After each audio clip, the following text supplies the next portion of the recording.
Muito boa tarde a todos. É com imenso gosto que aqui estou e queria agradecer muito o convite e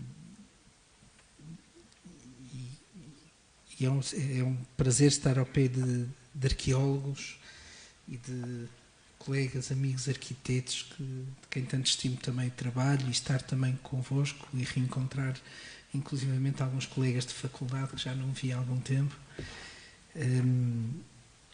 e dizer-vos que, de facto, eu conhecia só o Funchal, tive a oportunidade nestes últimos dias de dar uma volta pela ilha, ainda andei bastante, da Ponta do Pargo até à Ponta de São Lourenço, e é de facto, vocês têm um património natural e construído absolutamente extraordinário, não é? É esmagador andar pela Madeira e foi uma experiência arquitetónica também muito forte e muito intensa que eu levo destes dias de conhecer a vossa ilha.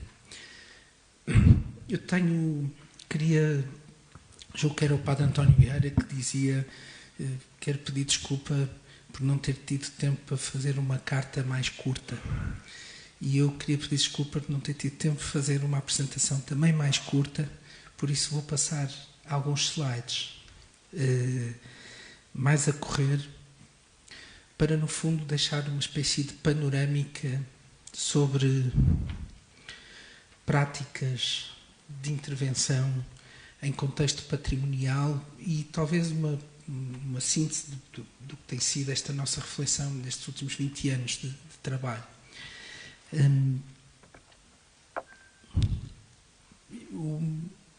Eu acho que,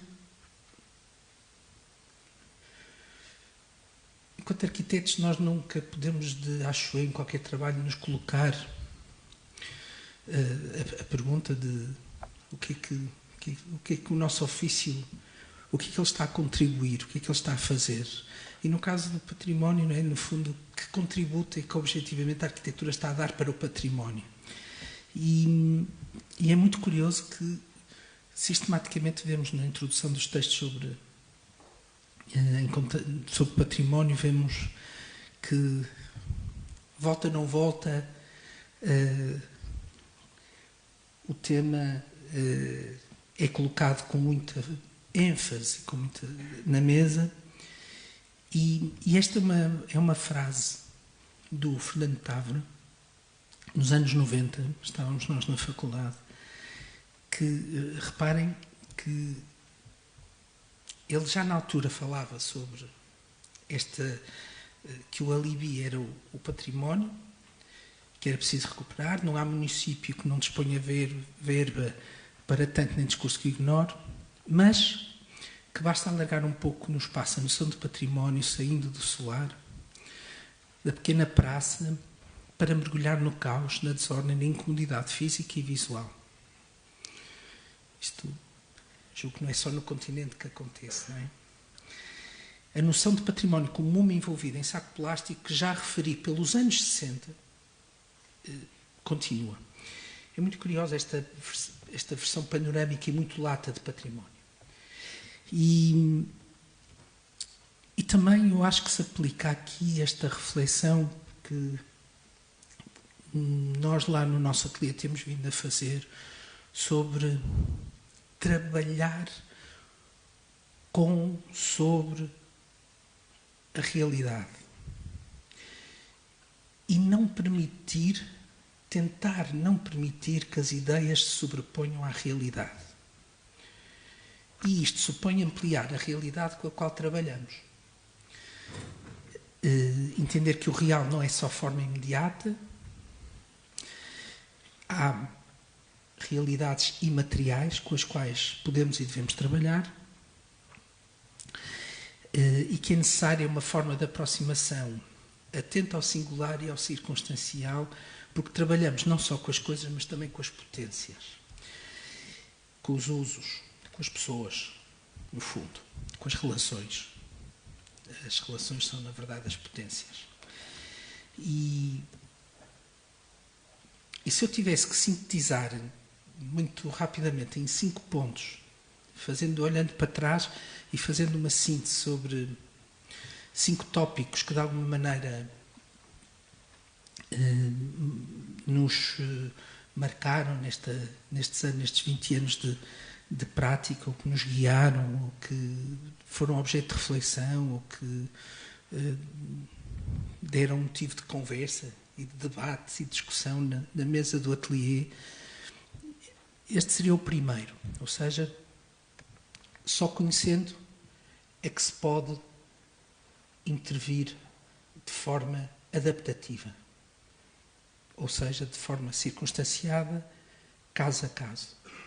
Este é, diria, o primeiro grande desafio de intervir em contexto patrimonial. A cultura, o conhecimento, ou se quiserem até noutro nível, a sabedoria, a autoridade que vem do facto de ser autor. Um pequeno exemplo muito rápido. Este edifício com o qual ganhámos o Prémio João de Almada em 2014, entregue pelo Paulo Cunha e Silva, vereador da Cultura do Porto, um edifício maravilhoso de 1925-1928 do arquiteto Marques da Silva, o famoso, conhecido arquiteto portuense que deixou marca e lastre por toda a cidade, e que tem na Rua Alexandre de Braga, este edifício híbrido de transição para o betão, provavelmente um dos primeiros prédios de rendimento do Porto, ou seja, na base, comércio, nestas bow windows, escritórios e os 3 últimos pisos, 3 apartamentos. É um edifício extraordinário também porque daquele desenho à esquerda para o desenho da direita, o Marques da Silva foi a Paris ver a exposição internacional. E quando regressou, redesenhou com a informação que veio de Paris, com o seu conhecimento, um novo conhecimento, a sua nova cultura, redesenhou o edifício. E reparem este pormenor, eu acho que não consigo apontar aqui. Não temos rato, pois não temos apontadores, não. Mas reparem a sobreposição da planta e do alçado, não é? E a forma, aliás, a planta está ali. Isto são vários ensaios de acerto também tipológico, porque ele foi obrigado a retirar o saguão e passá-lo para um pátio. Os primeiros desenhos, provavelmente dos primeiros desenhos em betão armado conhecidos na obra de Marques da Silva, um betão coagné e aqui a estrutura híbrida de estas vigas T invertidas com a estrutura de madeira e com... obrigado.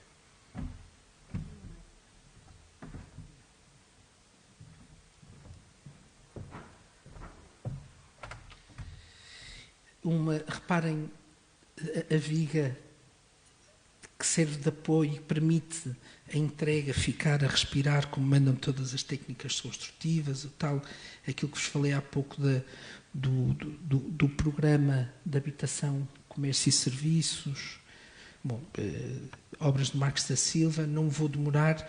Aquilo que me interessa, o estado de conservação do edifício, mau, mas bastante passível de ser recuperado. Esta tem sido uma espécie de constante, um padrão.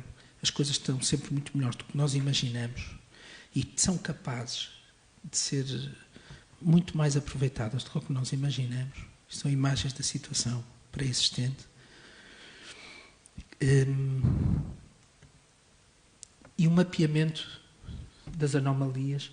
Reparem, o que me interessa é esta progressão em relação ao último piso da degradação e de como esta progressão deu o mote. Reparem, isto são plantas do último piso, planta de pavimento e planta de tetos. Isto foi muito afetado com a construção do metro do Porto, com as vibrações e, claro, com a carga térmica. Isto é um clássico, não é? Isto é um clássico, que sabemos pela carga térmica, pelas infiltrações, etc. Mas aquilo que me interessa é que deu um mote, o estado de degradação permitiu numa herança que era do Marques da Silva, definir critérios distintos para a reabilitação de apartamentos idênticos. O que é que eu quero dizer com isto? É que um dos apartamentos, lá está, igual, o que estava em melhor estado de conservação, ficou como apartamento de testemunho do morfotipo, do tipo desenhado pelo Marques da Silva, e os restantes pisos, que estavam mais degradados, fizemos uma atualização, um adjornamento, sobretudo nas áreas técnicas, que, como veem, eram bastante labirínticas e, no limite, desadequadas para uma vivência contemporânea, e foi a própria Fundação Marques da Silva, que era o nosso cliente, que nos tinha pedido essa atualização. Reparem, essa atualização, o lado um bocadinho cirúrgico da intervenção, mas que depois, na prática, isto já são imagens no final da intervenção, uma aproximação às cores que julgamos ter sido as originais, julgamos terem sido os escritórios, o pátio, a reabilitação das castelharias, apesar de se olharem com alguma, não é? sem deixar de isolar, porque isto era uma parede tão simples, de isolar daí esta espessura e esta linha de sombra que vem.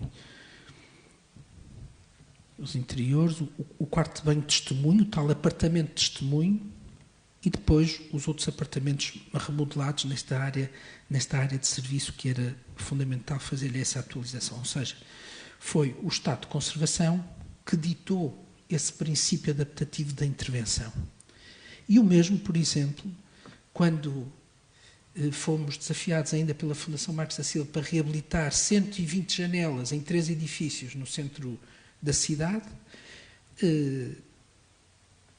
o tipo de janela, o seu estado de conservação, a orientação solar, o programa que está por trás de cada janela, é que ditou a solução de reabilitação de cada janela. Ou seja, para estas 120 janelas de madeira, temos 7 soluções distintas de reabilitação, entre introdução de um vidro numa segunda castelharia interior, noutros casos em que a castelharia estava recuada, uma castelharia exterior, noutros casos um restauro filológico, noutros casos uma substituição do vidro por vidro duplo, incorporando história, ou seja, caso a caso.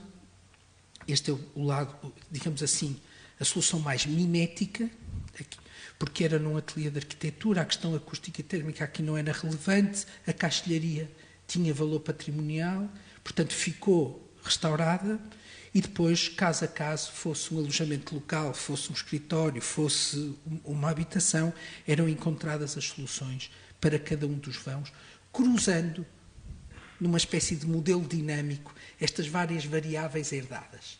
É isto que nos interessa, esta espécie de princípio adaptativo que a realidade nos dá.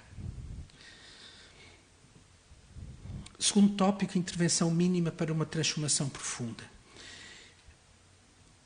Isto, quer dizer, já na escola de arquitetura, todos, de alguma maneira, temos incorporado que, se com uma linha conseguirmos resolver a maior quantidade de problemas possível, não é melhor do que fazer várias linhas. Não é? E eu acho que a intervenção arquitetónica em contexto patrimonial nos desafia a sermos muito cirúrgicos, a ponderar muito bem as decisões que têm este impacto mínimo para um resultado máximo.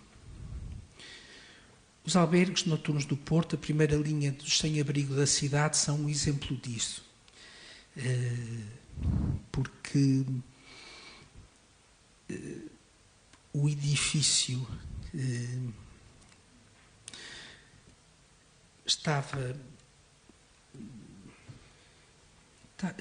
não estava propriamente muito mal, pelo esforço notável que a Associação ia fazer de preservação, mas de facto estas eram as condições. Havia camaratas com um elevado número de sem-abrigos, havia problemas de anomalias e de infiltrações graves, sobretudo havia quartos de banho, instalações sanitárias que não estavam colocados corretamente porque estavam a retirar a possibilidade de ter luz natural nos quartos e nas camaratas.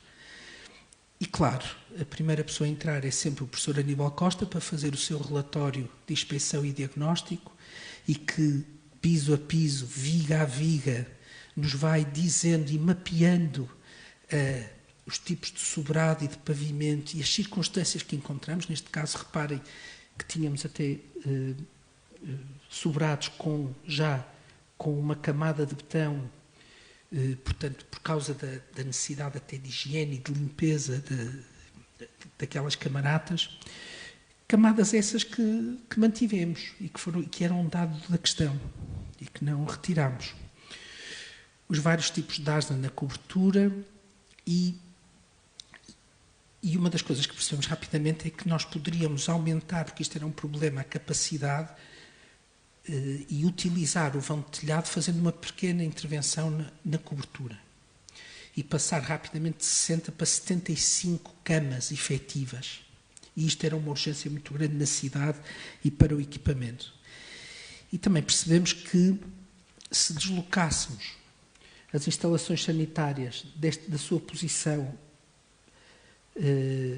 estranha novamente para o centro do edifício, nós, sem alterarmos a compartimentação, redimensionávamos as camaratas, os quartos e mantendo esta compartimentação e esta estrutura que vinha de trás. Simultaneamente, este gesto permitia criar uma espécie de cone de extração e de ventilação fundamental para a permanência daquele número de pessoas que saem das ruas e que precisam de estar nas camaratas durante a noite, precisam de tomar um banho, não é? Mas precisa de haver sempre um nível de ventilação grande, associado, e por isso colocámos os radiadores associados a estas grelhas, ou seja, estão a ver aquilo que dizia há pouco, com a mesma linha, resolver vários problemas e questões, ou seja, o reposicionamento das instalações, a ventilação, o aquecimento, foi resolvido com este gesto. Reparem novamente os vermelhos e amarelos, que mostram este lado, acho eu, cirúrgico da intervenção, como vos dizia há pouco, e umas imagens de obras e finais. Escusado que será dizer que a cor foram os sem-abrigo que escolheram. Nós demos 3 cores que estavam ali no painel de azulejo à escolha. Esta. Eles escolheram o azul do Porto, claro. A caixa de escadas.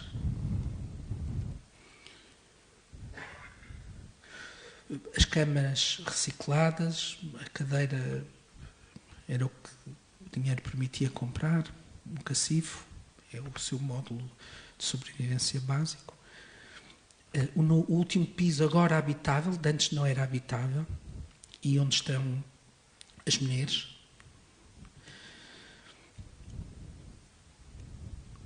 Terceiro tópico, tempo e possibilidade.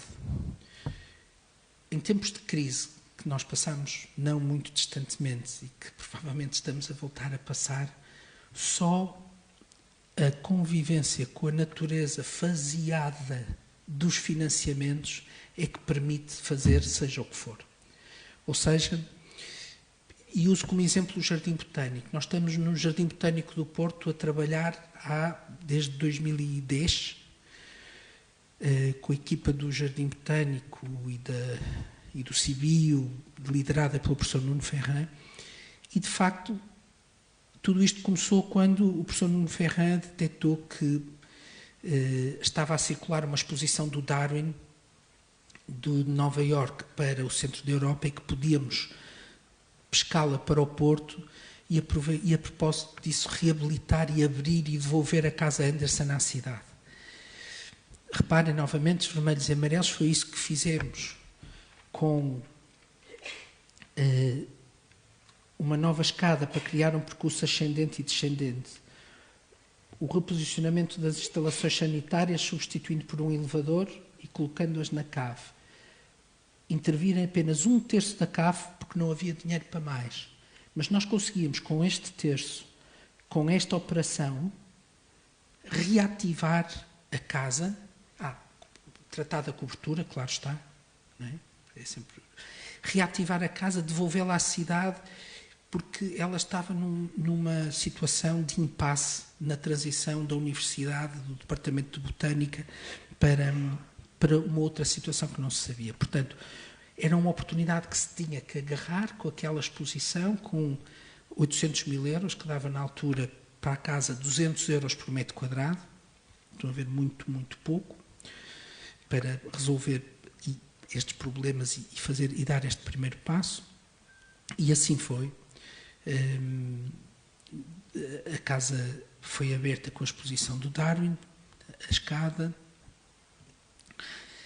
e com mais 100 mil euros de outro financiamento, um mês depois conseguiu-se restaurar as maravilhosas estufas do Franz Kopp, um arquiteto paisagista alemão que deixou esta pequena joia lá também no Jardim Botânico, onde se instalaram os animais vivos da exposição do Darwin. 2 anos depois, com mais um financiamento, a casa que estava ao lado, a Casa Salaber, que tinha esta garagem, este auditório muito tristonho, e onde funcionou o Departamento de Arquitetura Paisagista da Faculdade de Ciências. Mais uma vez o diagnóstico do professor Aníbal, a dar-nos pistas fundamentais para encontrarmos volume, recuperar estruturas. Conseguimos convencer a universidade a demolir construções espúrias, sem sentido, que estavam a criar imensos problemas, e devolver à casa uma forma de 1925 que nos parecia bastante coerente, e devolvê-la aos estudantes. Neste momento, a Casa Salaber são salas de estudo que estão permanentemente ocupados dia e noite por estudantes. Por acaso falta aqui uma fotografia com vida e com os estudantes, porque é impressionante, está sempre cheia. Os estudantes deixaram de estar nos cafés e procuram espaços deste tipo para estudarem. E mais uma vez, lá está, foi um financiamento que possibilitou esta obra, e também, não é, o conhecimento que permitiu descobrir e corrigir. Por exemplo, neste espaço estava uma laje de betão, e o resto da estrutura que foi demolida aproveitámos para colocar a caixa de escadas, fazer esta escultura do Gêmeo Luís, que assinala a entrada na casa. Com mais 180 mil euros conseguimos reabilitar este espaço exterior contíguo à Casa Salaber, e que neste momento é um espaço que os estudantes também passam bastante tempo, e prevê-se, esta estufa continua com os vidros, estas mantivemos só as estruturas, mas ficaram estas permanências das velhas estufas, não é? Tudo o que poderia criar narrativa de ocupação foi mantido, e aqui prevê-se que se venham a receber os grupos. Por fim, a verdadeira adaptação da Casa Anderson à Galeria da Biodiversidade, onde fizemos tudo o que não tínhamos conseguido fazer na primeira fase, inclusivamente proteção, sombreamento destas grandes janelas de 12 metros quadrados, 4x3, e cumprimos a profecia poética de Sofia, a casa dos avós de Sofia de Melo Brainer, devolvendo à Casa Anderson a baleia que ela tinha imaginado, montada, baleia essa que estava empacotada nos corredores da Faculdade de Ciências da Universidade do Porto. Esta é, de facto, a baleia que estava na Faculdade de Ciências, e isto é um lugar comum, temos uma baleia à entrada do Museu de História Natural, mas nenhum museu de História Natural tem uma profecia poética por trás de uma baleia, não é? E o Porto tem, com conteúdos absolutamente extraordinários de Jorge Wagensberg. Esta é a famosíssima, se não conhecem, têm que lá ir ver isto ao vivo, porque esta é a famosíssima vitrina hipercúbica de compreensão súbita.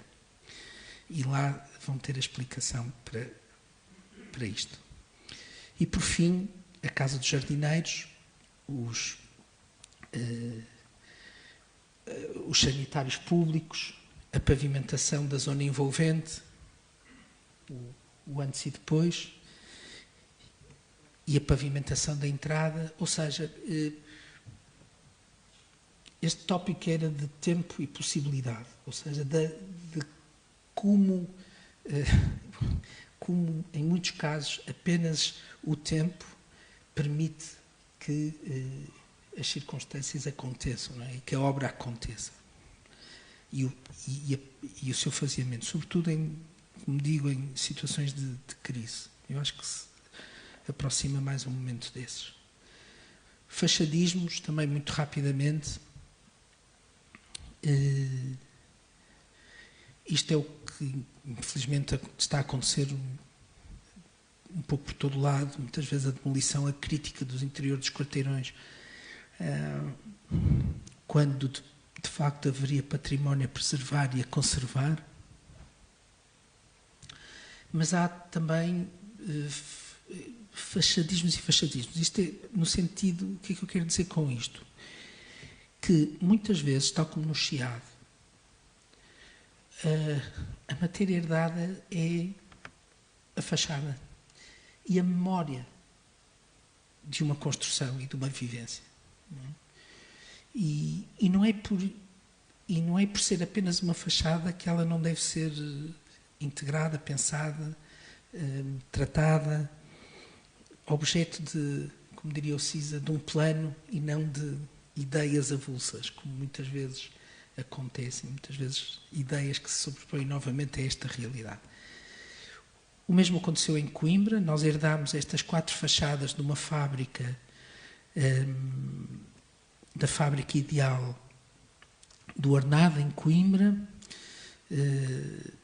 e eram estas fachadas a matéria com a qual tínhamos que trabalhar, em conjunto com o novo programa de transformação destas fachadas numa residência sénior grande, que não cabia apenas neste edifício, portanto tinha que ter um novo corpo também para construir mais quartos.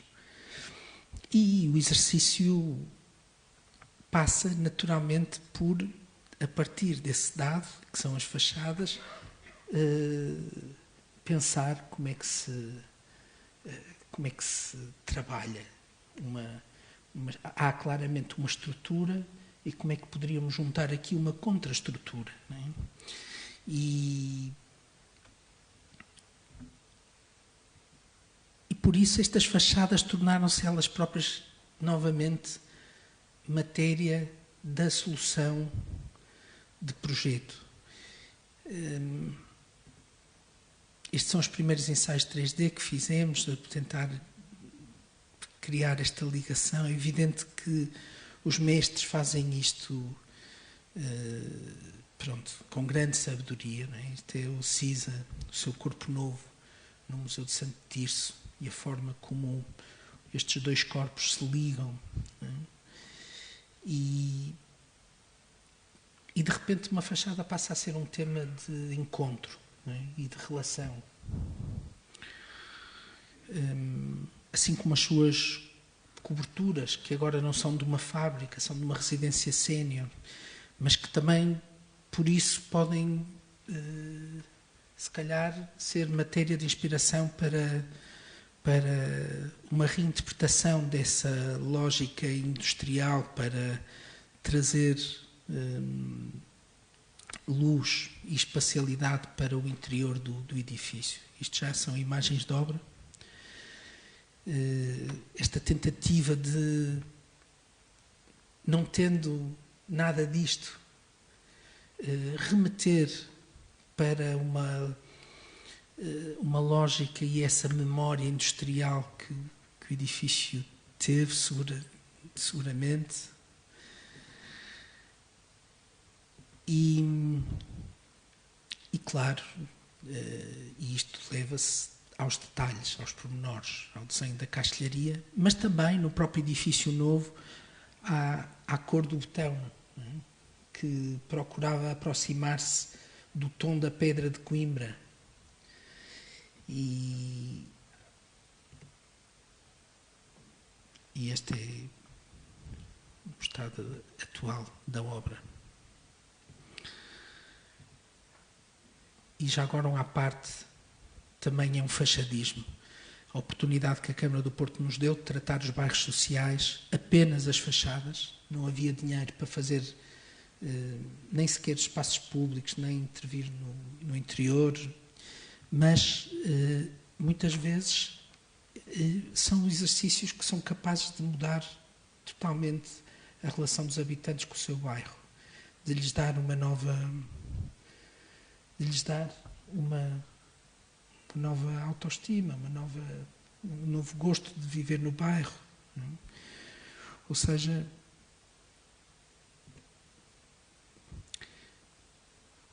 nenhum dado da realidade pode ser desperdiçado. Nem sequer uma fachada triste e desadequada e adulterada.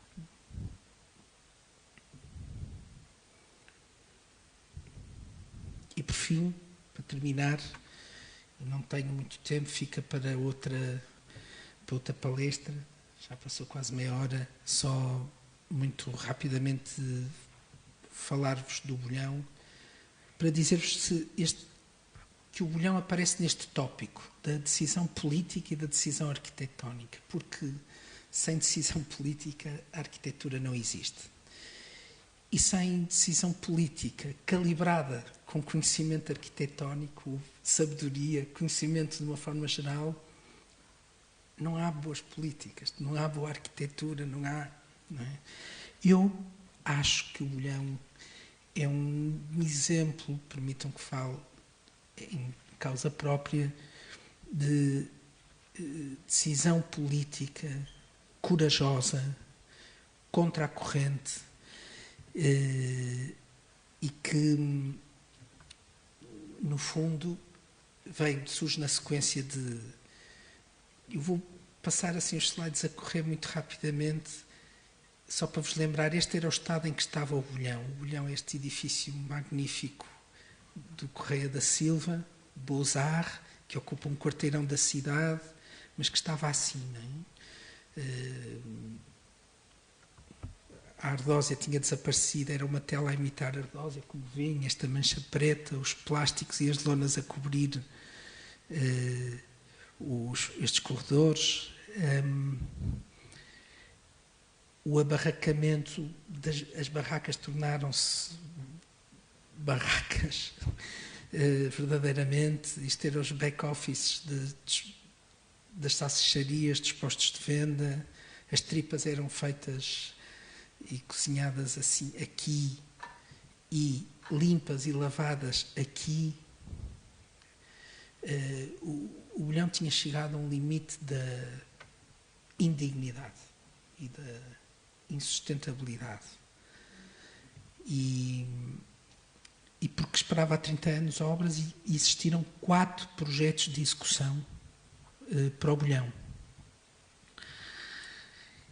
Não vos vou amassar também com isto, porque já é tempo de terminar. Queria apenas, por causa desta questão política, mostrar-vos estes 4 projetos de execução nos últimos 30 anos. Porque estamos aqui também a discutir políticas e estratégias, não é? A primeira do arquiteto Joaquim Macena, dos anos 90, que fazia 2 pisos de estacionamento, que, reparem, construía uma galeria, sabendo nós que o problema dos mercados, de uma forma geral, é o espaço a mais, por causa da concorrência. Todas as propostas que nos antecederam construíam mais área, ou seja, fazia aqui uma nova galeria, aliás, vocês veem, ela está encerrada aqui embaixo, no corte. Fazia os 2 pisos de estacionamento e, curiosamente, fazia o acesso ao estacionamento da cota alta à cota baixa. Era o único projeto que fazia isto, o que é muito estranho. Depois veio o projeto da Tramcron, que, como veem, transformava o bolhão num shopping, inclusivamente tinha habitação, e isto deu reação violentíssima da cidade, e fortíssima. E depois o Dr. Rui Rio resolvia as coisas entregando, quando as coisas começavam a complicar, entregando-as. Foi assim no Túnel de Ceuta, e foi assim que o Mercado do Bolhão entregou à Direção Regional da Cultura do Norte para resolver o problema. E a Direção-Geral da Cultura do Norte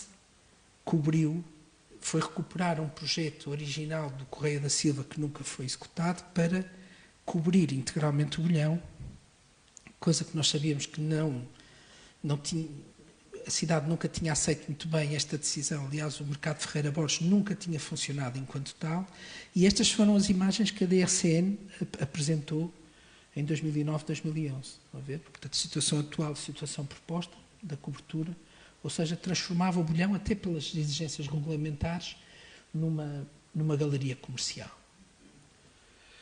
E reparem, este é um quadro comparativo de uma investigação em curso das várias propostas, desde a situação existente, a do concurso do arquiteto Macena, a da Tramcron, da RCN, e estes são os perfis da situação existente à situação proposta.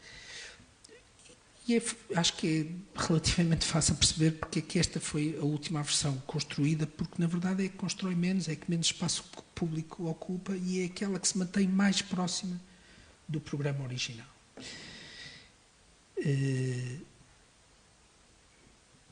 Queria mesmo, para terminar, dizer que se há exercício que eu qualifico de maior dificuldade no Bolhão, é esta ponderação de valores entre valor material e valor imaterial.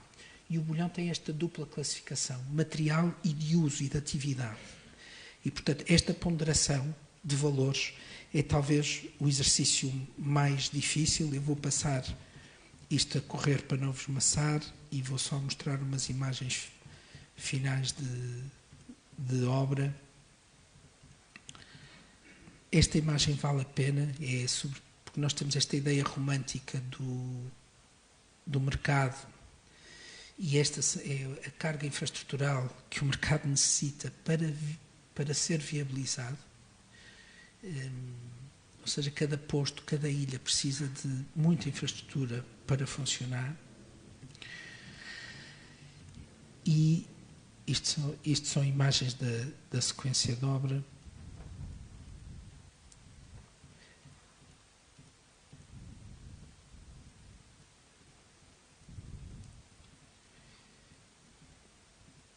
E aqui algumas já imagens perto do que se pode ver hoje. São mesmo antes de abrir ao público, foi há um mês atrás, ainda não temos imagens finais, mas julgo que dá para perceber a reinterpretação analógica que foi feita dos plásticos e das barracas de venda original, mas sobretudo reparem como a supressão da cobertura da ponta original permitiu voltarmos a ler a praça idealizada pelo Correia da Silva.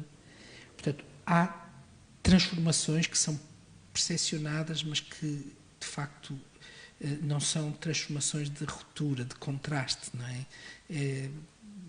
Por isso eu acho que este é um exercício de analogia, mas de analogia com matizes, ora mais perto da mimesis, ora mais perto do contraste. O caso das barracas é um caso de uma reinterpretação nova. E o azulejo também, o azulejo original, que agora reinterpretámos também com 12 matizes de branco. E termino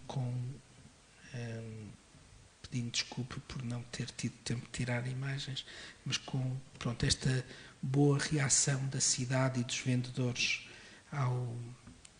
e dos turistas, claro, inevitavelmente não é o objetivo, mas eles também fazem parte da equação naturalmente.